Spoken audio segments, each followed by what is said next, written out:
Hello, അസ്സാം വലൈക്കും. നല്ല മഴ, നല്ല വിശപ്പും. അപ്പോൾ ഞാൻ എന്ത് ചെയ്തു, ഒരു മാഗി എടുത്ത് പൊട്ടിച്ചു. അതിനങ്ങനെ ഉണ്ടാക്കിക്കൊണ്ടിരിക്കുകയാണ്. അതിൻ്റെ ഇടയിൽ ചായ കാച്ചിപ്പം പാലിൻ്റെ പാടം എടുത്ത് മാറ്റിയതാണ്. കപ്പിൻ്റെ വക്കിലായിപ്പോയി. എന്തായാലും കുഴപ്പമില്ല. അങ്ങനെ മാഗിയിൽ കുറച്ച് വെള്ളം അധികമായിട്ടോ, പക്ഷേ ഓക്കെ, ഞാനല്ലേ, കുഴപ്പമൊന്നുമില്ല. പിന്നെ എനിക്കില്ലേ ഈ കപ്പിൽ കുടിക്കണേ ഭയങ്കര ഇഷ്ടം. പാപ്പയും ബേബിയുള്ള കപ്പ് ഭയങ്കര ഇഷ്ടം. എനിക്ക് ചായ കുടിച്ചോന്ന് തോന്നണമെങ്കിൽ എനിക്ക് ഈ കപ്പിൽ തന്നെ ചായ എടുക്കണം, എന്നാലേ ചായ കുടിച്ചോന്ന് തോന്നുള്ളൂ. പിന്നെ നല്ല ചൂടുള്ള ചായ ഒഴിക്കുമ്പോഴാണ് ഈ ഫോട്ടോസ് ഇങ്ങനെ തെളിഞ്ഞ് വരിക. എന്തായാലും എനിക്ക് ഭയങ്കര ഇഷ്ടമാണ് കപ്പിൽ കുടിക്കണത്.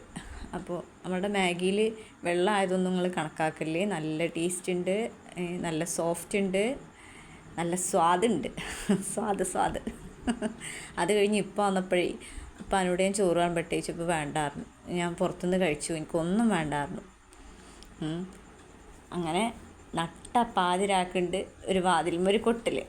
നട്ടപ്പാതിര മീൻസ് 12 മണി. അപ്പോൾ നോക്കുമ്പോൾ ഇപ്പം വിശക്കുകയാണെന്ന്. പിന്നെ ഒന്നും നോക്കിയില്ല, ഫ്രിഡ്ജിൽ നിന്ന് വേഗം ചോറും കാര്യങ്ങളൊക്കെ ചൂടാക്കി കൊണ്ടുപോയി കൊടുത്തു. ഇപ്പാൻ്റെ കൂടെ തന്നെ ഞാനിരുന്നു ചോറ് പോയി കഴിയോളം. ഇപ്പാക്ക് ഈടായിട്ടേ ഓർമ്മത്തിരി കുറഞ്ഞോന്നൊരു ഡൗട്ട് ഇല്ല. ഇപ്പം ആസ്വദിച്ച് കഴിക്കുകയാണ്. സമയം എത്രയായി, പാതിരായി എന്നൊന്നും ഇപ്പാക്ക് ബോധമല്ല തോന്നുന്നു. സാരല്ല, ഏതായാലും ഇപ്പം കഴിക്കട്ടെ. ഞാൻ എന്തായാലും ഇപ്പാക്ക് തുണക്കിയിരിക്കുന്നുണ്ട്. ഞാൻ ഓരോ കോമഡി പറയണം, അതിനൊക്കെ ഇപ്പം ചിരിച്ചിട്ട് ഓരോ ഉരുട്ടിയിട്ട് അങ്ങനെ കഴിക്കണു. സമയം 12.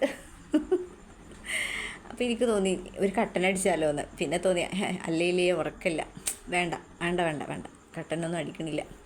അങ്ങനെ ഇപ്പം ആസ്വദിച്ച് കഴിക്കട്ടെ. ഞാനിപ്പാക്ക് കൂട്ടിങ്ങനെ ഇരിക്കാം, ഓരോരോ നുണക്കഥകളൊക്കെ പറഞ്ഞ് ഓരോ കോമഡിയൊക്കെ പറഞ്ഞിട്ട് ഇപ്പാനങ്ങനെ കൂട്ടാം. ഓക്കെ അല്ലേ? പിന്നെ അതും കഴിഞ്ഞിട്ട് ഇപ്പം വെള്ളം കുടിക്കാൻ മറന്നു കേട്ടോ. വെള്ളം കുടിക്കാതെ പോയിക്കണു. അപ്പം ഞാൻ ഇപ്പം വെള്ളം കുടിക്കണില്ലേ അങ്ങനെ ചോദിച്ചപ്പോൾ ഇപ്പം രണ്ടാമത് വീണ്ടും വന്നിട്ട് വെള്ളം കുടിച്ചു എന്നുള്ള ഓർമ്മയാണ്. വെള്ളമൊക്കെ കുടിച്ചു. വീടിൻ്റെ കോമഡി കേട്ടിട്ട് ഇപ്പം ചിരിക്കണുണ്ട്. സന്തോഷം കൊണ്ട് ഇപ്പം വയറ് നിറഞ്ഞ സന്തോഷമാണെന്ന് തോന്നുന്നു ഇപ്പാക്ക്. അതോ ഇനി കണ്ണിൽ വെള്ളം പോയിട്ട് ആ കണ്ണ് സങ്കടം കൊണ്ട് കരഞ്ഞതാണെന്നറിയില്ല. കണ്ണൊക്കെ തുടച്ചിക്കണം ഇപ്പം. എന്തുണ്ടെങ്കിലും എന്നെ വിളിച്ചാൽ മതി, ഞാൻ അപ്പം ഓടി എത്താമെന്ന് പറഞ്ഞപ്പോൾ ഇപ്പം ചിരിക്കുന്നുണ്ട്. ഇപ്പാക്ക് ഭയങ്കര പേടിയാണ് ഇടി പൊട്ടണത്. ഇവിടെയാണെങ്കിൽ ഭയങ്കര ഇടി മഴയാണ്. അപ്പോൾ ഞാൻ പറഞ്ഞു, ഒന്നുകൊണ്ട് പേടിക്കണ്ട, നിങ്ങൾക്ക് ഞാനില്ലേന്ന്. എന്നുണ്ട് ഇപ്പം പോകണുണ്ട് കിടക്കാൻ. അപ്പോൾ ഇൻഷാ അല്ലാ ഇപ്പാനെ കടത്തിയിട്ടാണ് എനിക്കും പോയി കിടക്കാൻ. കാരണം തഹജ്ജുദിന് നീക്കണ്ടോ. അത് ശരി. അപ്പോൾ ഓക്കെ, ഇൻഷാ അല്ലാ ഇപ്പം കിടക്കുകയാണ്. ഇനിയിപ്പോൾ ഞാനും പോയി കിടക്കട്ടെ. അതിൻ്റെ ഇടയിൽ സമയം ഒന്ന് നോക്കട്ടെ കേട്ടോ. സമയം എത്ര ആയിക്കണേ. അത് ശരി. അപ്പോൾ ഓക്കെ, അടുത്ത വീഡിയോ കാണാം. ബൈ.